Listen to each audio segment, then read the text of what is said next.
Okay, so we're here with Steve Williams, who kindly agreed to talk us through basically what we would need to do. Now, Steve is probably the best qualified person that we've roped into helping us with this.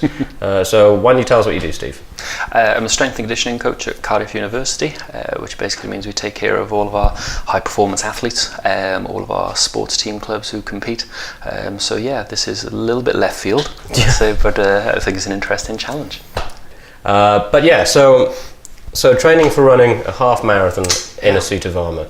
The first questions that I have are basically straight to do with the muscle work that's required and stuff like that. So obviously, if I was running a marathon or a half marathon, I would practice by just running and running and running. Fundamentally, is there a big difference given the nature of this? Yeah, yes and no. Running is your be-all and end-all. That's what you're going to be doing for the 3 hours plus that you're actually going to be participating in the half marathon. But the challenge is you're going to be doing it with up to 30 kilos of extra load on your body. So the challenge is going to be, how do you make yourself, one, aerobically conditioned enough for it, and two, strong enough for it at the same time. Okay, so you don't recommend that I do any other training other than either running with the weight I'm going to run in, or so no weightlifting, or predominantly that we'd probably stay away due to the time scale that we've got. We need to do a little bit of core work. There's going to be a huge amount of stress going through your trunk and through your hips, so we may need to be conscious that we're doing a little bit of work through our core, a large amount of flexibility, let's say, because again you're going to get pretty stiff in your joints and your muscles from the longer runs, so the more supple you can keep yourself. Regular massages, let's say, sounds like a luxury. It's just going to be an expectation of what's required. Let's say, you're going to put yourself under a lot of physical stress. So make sure you take care of your body as well as how hard you're going to be training here at the same time. Okay. So I've got this from a health and fitness expert that my girlfriend needs to give me proper massages between now and October. Absolutely. And for the rest of my life. I think it probably needed. Yeah. Okay. Fantastic. Yeah. All right. My knees, back when I started doing this, I had no complaints with my knees whatsoever. Mm-hmm. We're getting pretty close to the race day now, and I've been running around in a suit of armour for months. So I've pretty much gone straight to the knees of a 48-year-old man. Yep. Will they ever get better, or? Bad news for you is no. No. Okay. Yeah. What can you do to minimise it? Let's say, obviously you have to do the running in the suit, let's say, so that is what it is. But as you are, as much knee support as you can. Obviously make sure you're stretching as much as you can, let's say, quads on top, hamstrings. I don't know if you do any foam rolling, let's say. Foam rolling? Foam rolling. I've come across foam rolling. YouTube that one. Okay. Let's say, it's all to alleviate the inevitable. Let's say, but the more alleviation and the easier that you can make her in the meantime, the better.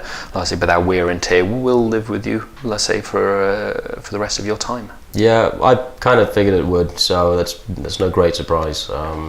My man was more concerned than I am. So yeah, so in terms of physical fitness, that's pretty much it. In terms of diet, which is the other side of it, what should I do? The main thing I really tend to consider is, are you consuming enough calories?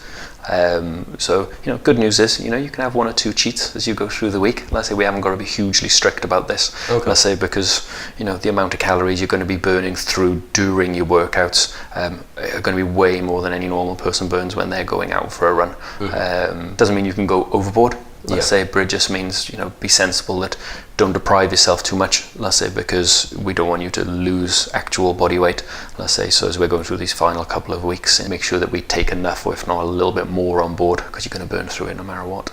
Okay, fantastic.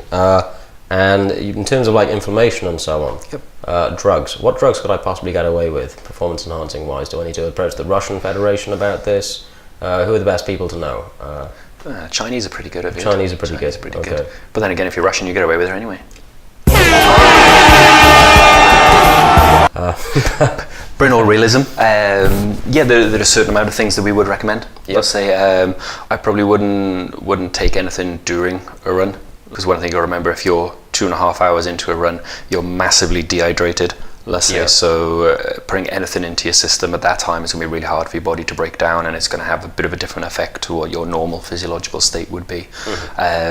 So we probably try and find other ways to be able to manage it during that time frame, let's say. So if we find, you know, certain things that do rub around the 2.5 hour mark, if we can preempt those in advance, you've got to be sensible with it. Don't leave it to the day to find these things out. Let's say all these long training runs are for the purpose of, so there are no surprises on the day. Yeah. Let's say, so as long as you make sure they are done, let's say we should get to the day, and we shouldn't be in the position of, oh, can I do this today or can I not? Yeah, well, I mean, I was very much asking just to, like, cover all bases in terms of questioning. Yeah. I mean, thankfully, the main issue that we've had with the longer training run so far isn't me so much breaking down, other than to expected levels, you know. But the main problem that we've had is just the armour collapsing around me. It turns out the armour's not very good at running half marathons. Funny that. Yeah, you'd have thought. So that's the main thing that we're trying to figure out to try and get it to last. Me, I'll just make myself do it on the day. But the other big question then is morale. So at the moment when I go running, like for a long run in the armour, and it's the full suit, it's around sort of an hour and 10 minutes, hour and 15 minutes that everything just starts to stop for me. And but it's hitting that wall. Have you got any advice for just pushing through that? Is it wise to push through that, or ways to cope with that? I think the key thing would be to not let yourself get into that state in the first place. But that'd be important to build into the training now, let's say, so your body gets used to tolerating how much can I take in. Let's say then everything is scheduled, 5 minutes drinks, 5 minutes fuel, and keep it coming constantly.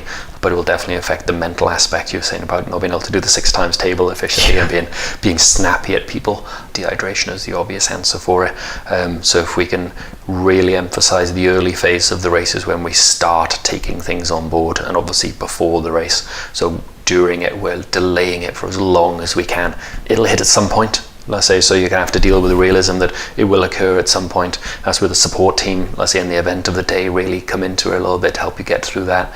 But if you can organize and plan your nutrition and your fluid intake correctly, just try and delay it as long as we can. So just support team and so on, which is a thing that I hadn't really considered. I mean, I'd considered having people coming around and giving me water, essentially.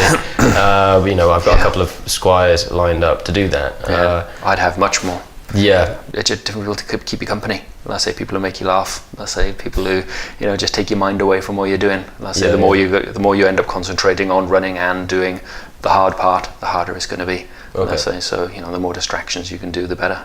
Okay, distractions is not something that I'd kind of considered yet. But I'll definitely encourage my squires to bring joke books, just bangers, anything to distract me. And here we are now, it's very close to the actual run date. I know that there's 10 weeks to the run date because someone with a more organised online blog mentioned that in theirs 3 days ago. So I've got 10 weeks to go. What should I be focusing on? So obviously you've given yourself a little bit of recovery time, which I think is essential from how long you've been training. But the key thing is now 10 weeks is a proper training block for you. So this week would be to start building up using the armour again. Week 2, week 3, you're beginning to increase the duration of what you're doing. Week 4, week 5, you're going to start playing with all of the fluids and nutrition that we talked about, because you're going to be doing much longer in the training spells. You know, it becomes more realistic for you to be able to feel the difference of, I can tolerate taking this much on board, or oh no, this isn't going to be such a good idea, I can't take this volume in. You're going to find out by trial and error on some of those, unfortunately, so could be interesting to see. Yeah.